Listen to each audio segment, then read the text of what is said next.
বিশ্বনবী জুমার খুতবা দিচ্ছেন, হঠাৎ বিশ্বনবী দেখলেন হাসান আর হুসাইন লাল দুইটা জামা পরে জুমার মসজিদের মধ্যে ঢুকে একবার কাতারের এইদিকে দৌড় মারে, আরেকবার ওইদিকে দৌড় মারে।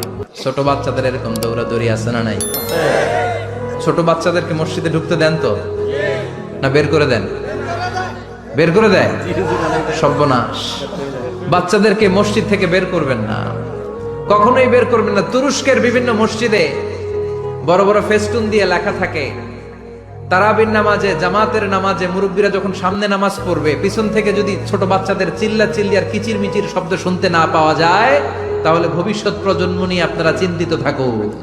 পিছনে যদি বাচ্চাদের হই হুল্লোড় না থাকে, চিল্লা ফাল্লা না থাকে, তার মানে নেক্সট জেনারেশন এগুলো মুসল্লি হবে না, এগুলো হবে ডাকাত।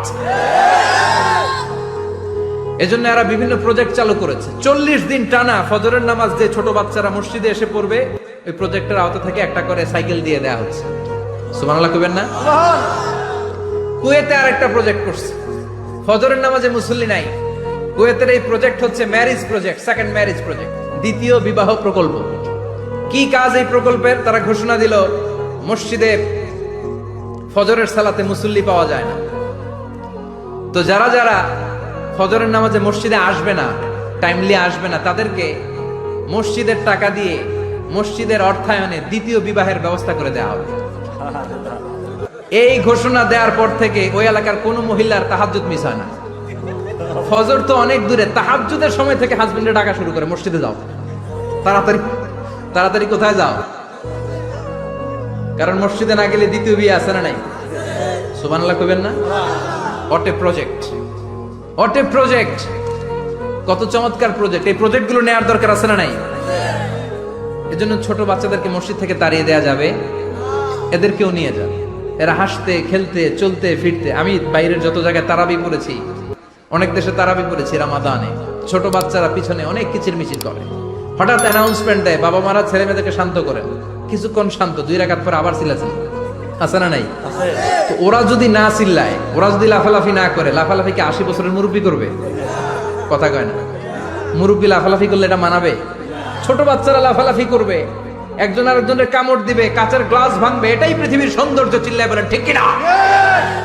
বিশ্বনবী একবার আসরের নামাজের সেজদা লম্বা করে দিলেন। সাহাবারা বললেন, নবী নামাজের পরে ধরলেন, অসুস্থ হয়ে গেলেন নাকি, অথবা কোরআনের আয়াত সেজদা অবস্থায় নাজিল হয়ে গেল নাকি? আসরের সেজদা তো এত লম্বা করতে কখনো দেখি নাই রে নবী। বিশ্বনবী বললেন, না, অসুস্থ হই নাই, কোরআনের আয়াত নাজিল হয় নাই। আমি যখন সেজদায় লুটিয়ে পড়েছি, আমার কলিজার টুকরা নাতি হাসান আমার কাঁধের উপরে চেপে বসেছে। আমি যদি সেজদা থেকে মাথা উঠাই, হাসানের কষ্ট হয়ে যাবে, তাই আসরের একটা সেজদা আমি ইচ্ছা করেই লম্বা করে দিয়েছি। কি নবী ছিল, কি মায়া ছিল নাতিদের সাথে। হাসান হুসাইন, বিশ্বনবী যে নবী হচ্ছে সব নবীদেরও সর্দার, ওই নবীরে ঘোড়া বানায়া, বিশ্বনবীর বাবরি চুল ছিল তো, ওই চুল ধরে এরকম ঘোরা ঘোরা খেলতো। বিশ্বনবীর কাঁধে বসে বিশ্বনবীর বাবরি চুল টেনে টেনে কয়, এটা আমার ঘোড়া। হাসান হুসাইনের গায়ের এমন কোন জায়গা নাই যে জায়গায় বিশ্বনবী চুমা দেয় নাই। আর বলতেন, রাইহানাতাইনি ফিদ দুনিয়া, হাসান আর হুসাইন হলো আমার দুনিয়ার সুগন্ধি। সাইয়্যিদা শাবাবি আহলিল জান্নাহ, জান্নাতীরা আপনারা যারা জান্নাতে যাবেন, আপনাদের সামনে 2টা পতাকা থাকবে, একটা থাকবে হাসানের হাতে আর একটা হুসাইনের হাতে।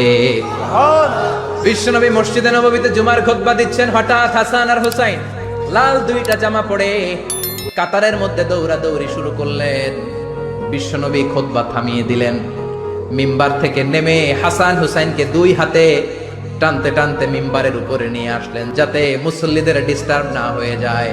হাসানকে ডান হাতে ধরে, হুসাইনকে বাঁ হাতে ধরে বাকি খুতবাটা বিশ্বনবী তখন শেষ করলেন।